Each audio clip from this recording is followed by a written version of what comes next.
Sabartu wa kana sabru minni sajiyatan wa hasbuka anna Allah asna ala sabri. Sa'asbir hatta yahkumallahu bainana fa imma ila yusrin wa imma ila usrin. Sabartu wa kana sabru minni sajiyatan, katanya. Aku telah bersabar dan itu bagian dari kepribadianku. Sulit memang orang-orang itu bisa mencapai puncak kesabaran. Kalau kata Sayyidina Umar Al-Faruq itu, seandainya kesabaran itu merupakan seorang lelaki, maka lelaki tersebut adalah seorang lelaki-laki yang terhormat. As-sabru syaja'atun, katanya. Sabar itu adalah sebuah keberanian. Wa hasbuka annallaha athna ala sabri. Dan cukuplah bagimu hamba bahwa Allah menyanjung kesabaran. Ya, banyak ada ayat yang terkenal itu, innallaha ma'as sabirin, sungguhnya Tuhan Allah Subhanahu wa taala itu beserta orang-orang yang bersabar. Sa'asbiru hatta yahkumallahu bainana. Aku akan terus bersabar hingga Allah memberi kepastian antara kita. Kalau kita kaji dalam sejarah-sejarah dunia itu maupun dalam sejarah-sejarah di negeri kita ini, bagaimana Soekarno itu dibuang sejak muda, bagaimana para pejuang-pejuang kita seperti Jenderal Sudirman sehingga penyakit-penyakitan itu, mereka tidak memikirkan diri pribadi mereka sendiri. Mereka mau makan kenyang, mau tidak makan kenyang, mereka tetap konsisten dengan kesabarannya terus berjuang agar anak cucunya nanti, agar negeri ini tidak dijajah oleh kaum imigran atau oleh para imperialisme yang datang dari luar. Sehingga dan kesabaran mereka lah seperti pejuang-pejuang kita seperti Sultan Syahrir itu pernah ditempeleng dulu oleh Inggris atau oleh Belanda, itu pernah ditempeleng dia karena dia ingin memperjuangkan hak-hak anak negerinya agar kemerdekaan itu bisa dicapai dan bisa didapatkan oleh bangsa ini. Sehingga apa? Dengan berkat kesabaran kakek kita semua, bukan kakek saya, berkat perjuangan Soekarno, Agus Salim, R. Baswedan ini luar biasa sekali. Dia pergi ke Mesir sehingga mendapatkan pengakuan kemerdekaan dari Mesir waktu itu. Gak punya apa-apa dia, tapi perjuangannya luar biasa hingga surat tersebut mampu dibawa ke Indonesia dan Indonesia dapat pengakuan kemerdekaan dari Mesir. Hatta itu juga sangat luar biasa juga. Sudirman juga sudah sangat luar biasa. Dia bergerilya lama di hutan dan memberikan semangat terhadap para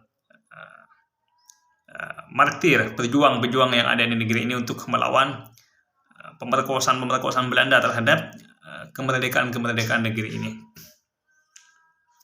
Bukan seperti orang-orang yang baru datang ke Indonesia lalu mengaku-ngaku bahwa mereka lah yang berjuang dan memperjuangkan negeri ini. Tidak, memperjuangkan kakek nenek kita semua ini, orang-orang seperti Soekarno dan para kelompoknya itulah. Bukan hanya orang-orang yang mengaku-ngaku lalu menganggap bahwa mereka lah yang berjuang, bahwa Jawa ini milik mereka, bahwa perjuangan ini milik mereka. Itu kan semua bullshit, itu menyakiti hati orang-orang Nusantara ini sendiri. Selain itu juga kesabaran ini banyak dipraktikkan oleh para ilmuwan.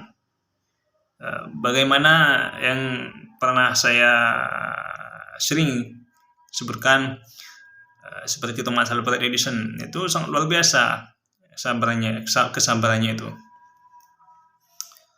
Sehingga puluhan kali, ratusan kali, bahkan ribuan kali menurut dalam suatu riwayat itu dia gagal dalam penelitiannya.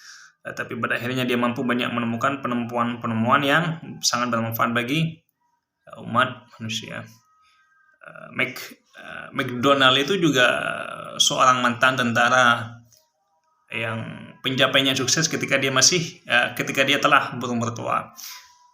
Ketika dia mati baru dia sukses. Tapi di perjalanan hidupnya dia sangat sabar dalam berproses, sehingga penemuannya, pencapaiannya sampai saat ini masih dipakai.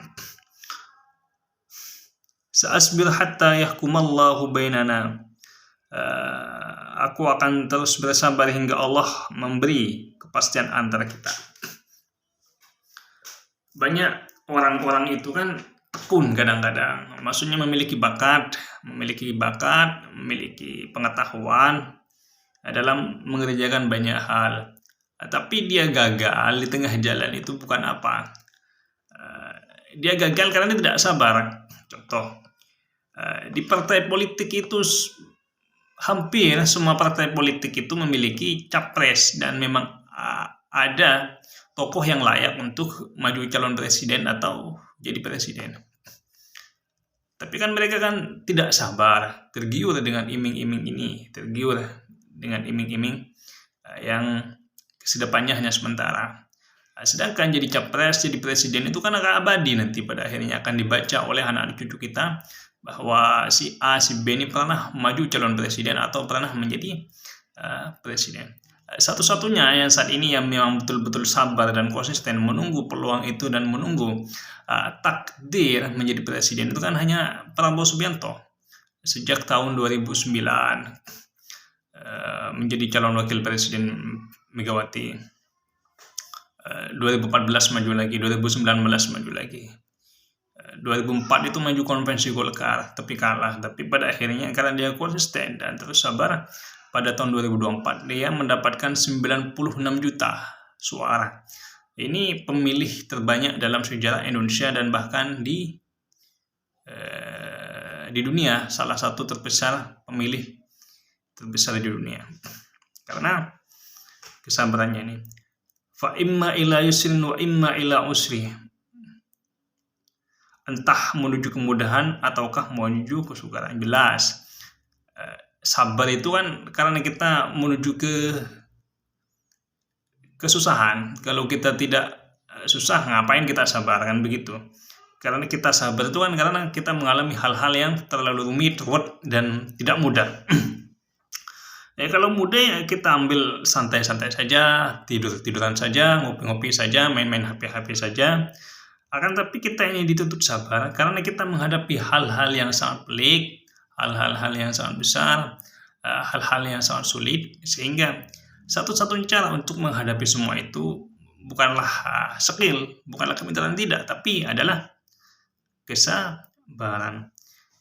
Kalau di dalam Az-Zumar ayat 10 itu disebutkan innama yuwaffis sabirun ajrahum bighairi hisabin.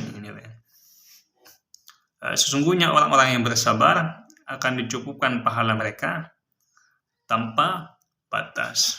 Wallahu a'lam.